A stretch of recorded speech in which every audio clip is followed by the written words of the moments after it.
paz, queridos e amados irmãos, líderes de células, colíderes de células. Estamos aqui na terceira mensagem para células, onde essa semana nós vamos entrar em um assunto bem interessante. Nós vamos sair um pouquinho da rotina, nós vamos sair um pouquinho daquele livreto, e vamos entrar em algo muito importante por se tratar do mês de fevereiro, um mês onde o Brasil inteiro está com a festa da carne, o carnaval, e a importância da igreja se lavar e se brindar no sangue do Cordeiro. Por isso, na sexta-feira agora, nós começamos uma campanha que significa o sangue nos umbrais das portas para proteção.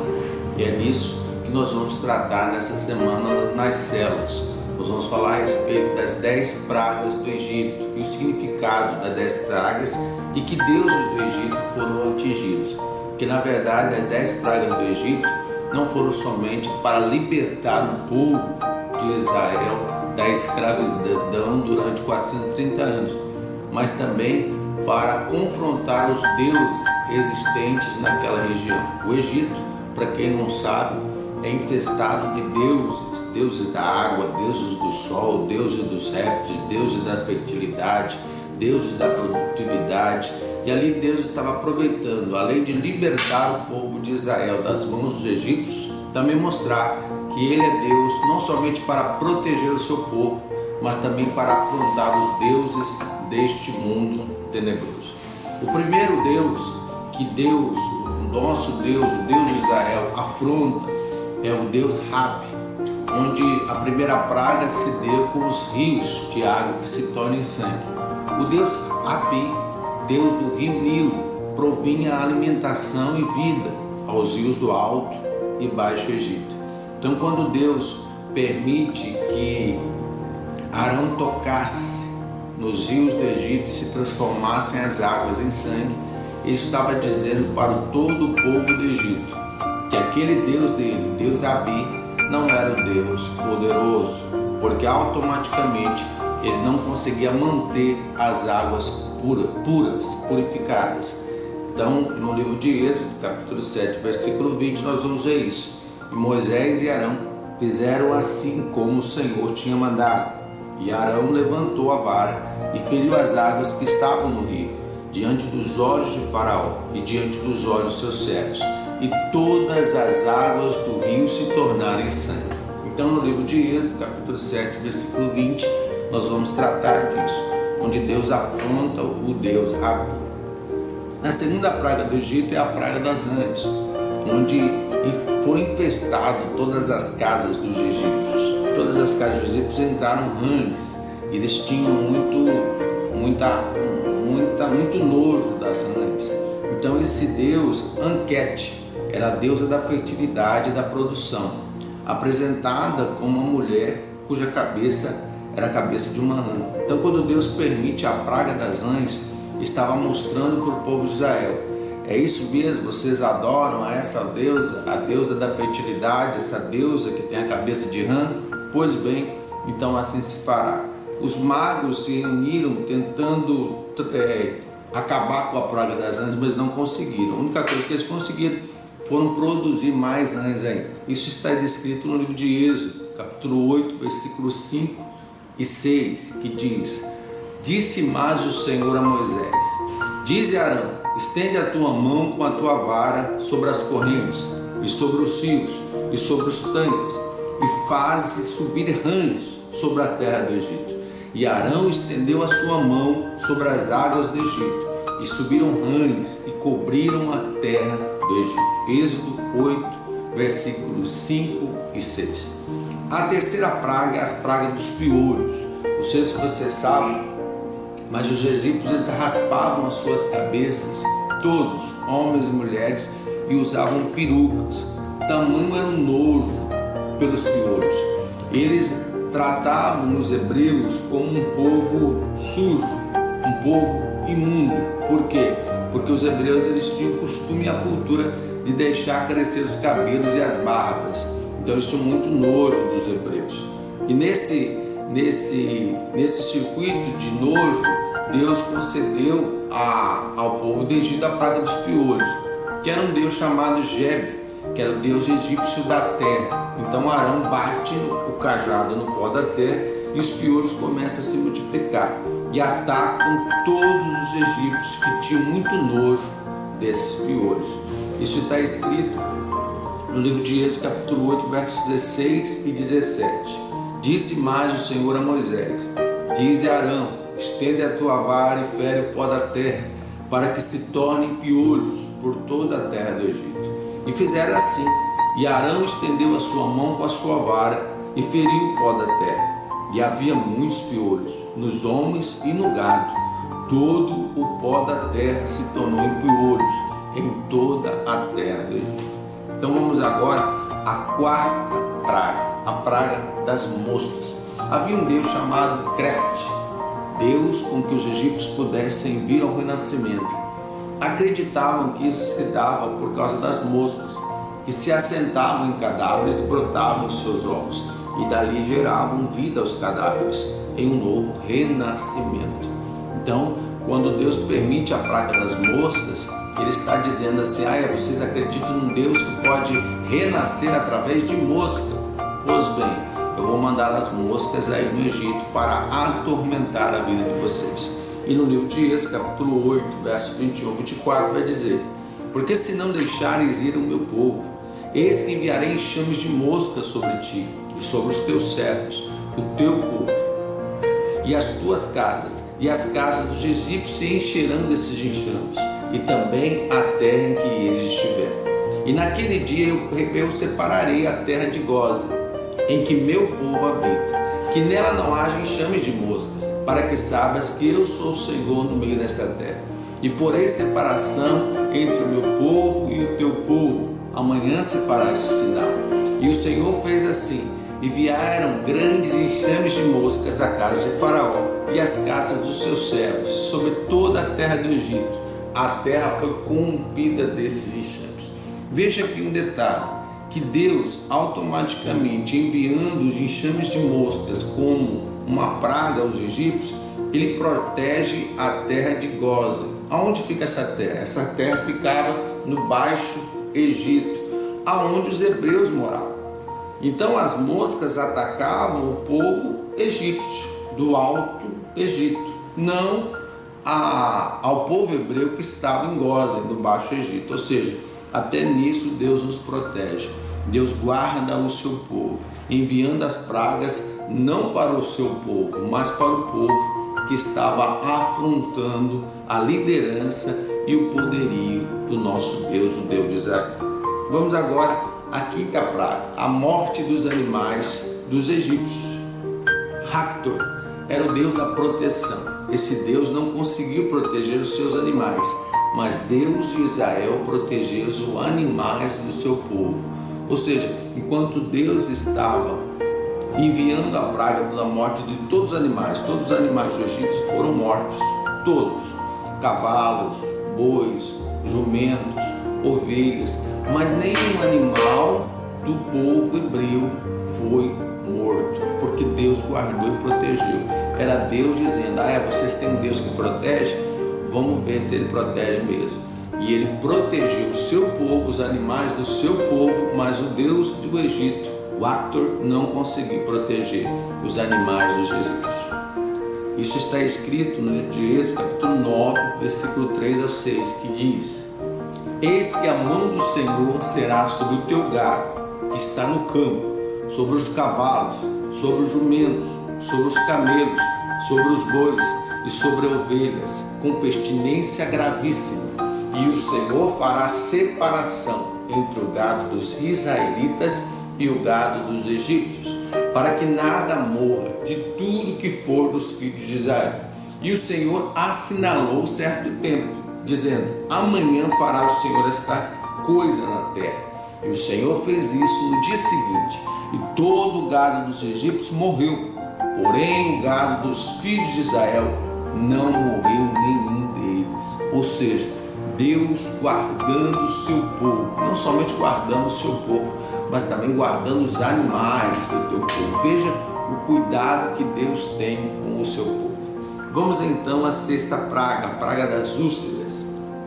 Ísis era uma deusa egípcia que ela era deusa da medicina. Então Arão pega da cinza do fogo e transforma em úlceras em todo o povo do Egito, confrontando a deusa da medicina, porque eram feridas que se tornavam úlceras, e atacou todo o povo egípcio. Eles ficavam enfermos com essas úlceras. Era tipo uma praga de hanseníase, hoje conhecida. Na época era a lepra. Então eram úlceras que davam em suas peles e não saravam de jeito nenhum. Era Deus afrontando a deusa egípcia Ísis, que era considerada pelos egípcios a deusa da medicina, mas não conseguiu curar esta úlcera, até que Deus pôde intervir. Isso está escrito em Êxodo capítulo 9, versículo 8 a 11, que diz: Então disse o Senhor a Moisés e a Arão: Tomai vossas mãos cheias de cinza de fogo, e Moisés a espalhe para o céu diante dos olhos de Faraó, e tornar-se-ão em pó miúdo sobre toda a terra do Egito, e se tornará em sarna, que arrebente em úlceras, nos homens e no gado, por toda a terra do Egito. E eles tomarão a cinza do forno, e puseram-se diante de Faraó. E Moisés a espalhou para o céu, e tornou-se em sarna, que arrebentava em úlceras, nos homens e no gado, de maneira que os magos não podiam parar diante de Moisés, por causa da sarna, porque havia sarna nos magos e em todos os egípcios. Então vamos aí à próxima praga, a praga de granizo. Nude era considerada pelos egípcios a deusa dos céus.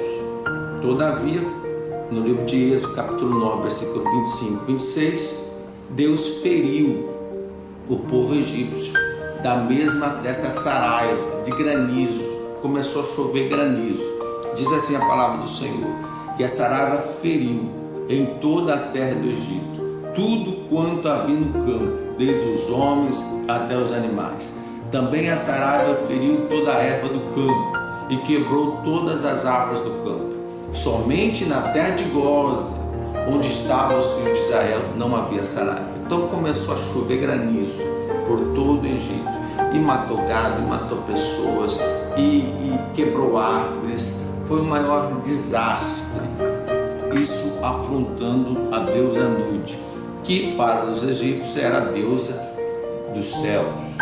Vamos então à oitava praga, a praga dos gafanhotos. Havia um deus para os egípcios que se chamava Sete. Era o deus da tempestade e da desordem. O Deus de Israel enviou uma tempestade de gafanhotos para afrontar o Deus da tempestade deles.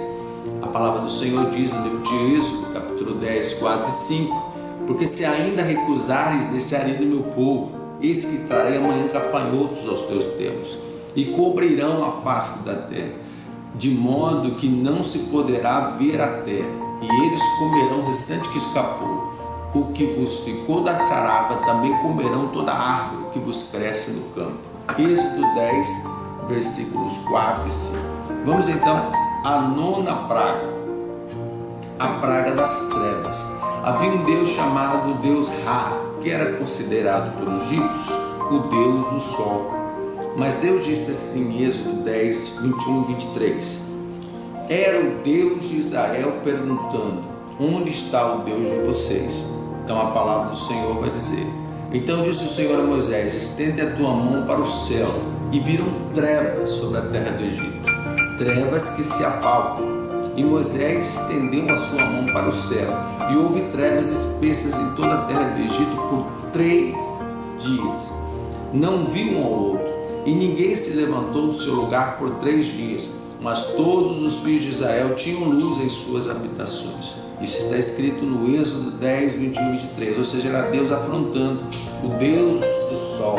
Então não era o Deus do sol. Então vamos ver, eu vou colocar trevas no Egito durante 3 dias.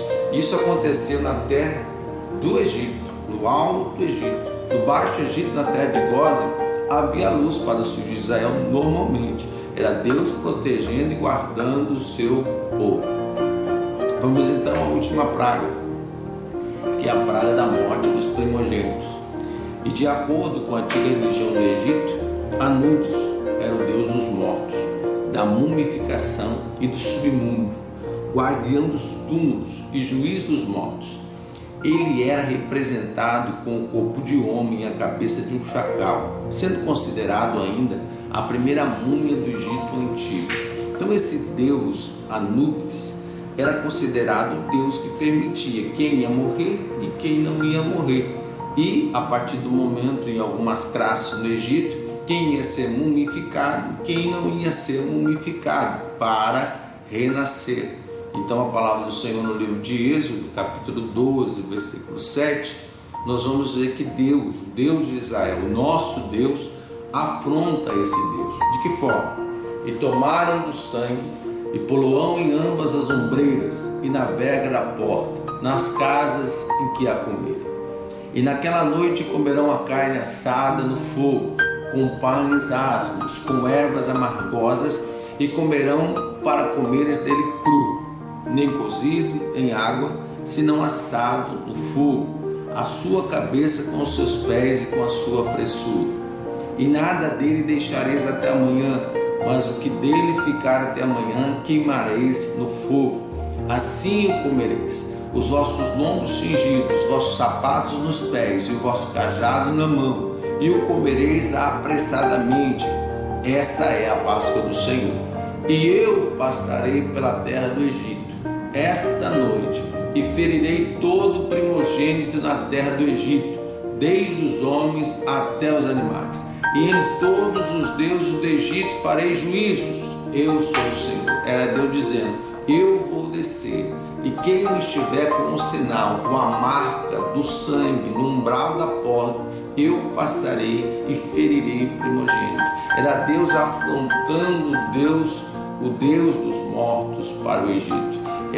Era Deus dizendo: eu sou mais poderoso, eu domino a vida, eu domino a morte, eu sou Deus. E nisso nós entendemos de uma forma bem clara que como tudo estava acontecendo com o povo egípcio, mas não estava acontecendo com o povo de Israel, então o faraó conseguiu misturar as habitações de Gósen com as habitações de egípcios, e Deus sempre indo à frente de tudo aquilo que o homem pode planejar ou pode ter uma ideia brilhante para se afastar da ira de Deus.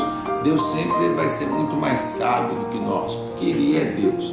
E nisso Deus disse: vocês vão matar um cordeiro de um ano, um cordeiro perfeito, vão comer esse cordeiro, todo esse cordeiro, e vai pegar o sangue desse cordeiro e marcar o umbral da porta de vocês.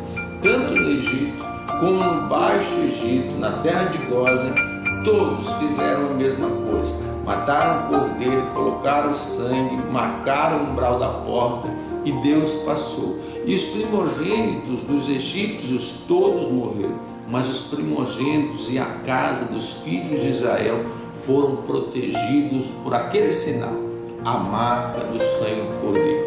Por isso, nessa época de carnaval, onde muitos espíritos malignos estão atuando, espírito de pombagira, de Zé Pilintra, espírito da morte rondando os nossos jovens, é muito importante que venhamos receber a unção do cordeiro, a unção do sangue, para ungir os umbrais das nossas portas e também deliberar essa proteção que só Deus pode nos dar. Deus protegeu o povo hebreu, Deus protege hoje nós que somos filhos dele por herança. Nós somos a geração dos gentios que Paulo alcançou através do Evangelho de Cristo, através do Evangelho da Graça. Então, meu amado e minha amada, se você tem algum compromisso na sexta-feira, tenha esse compromisso para conosco e venha ser marcado com este sangue. Toda sexta-feira às 19h30, aqui na ICB Bela Vista, estaremos realizando esta campanha no mês de fevereiro, para que você receba esta proteção para você e para toda a sua família. Deus abençoe, um abraço forte e carinhoso a todos os nossos líderes de excelência.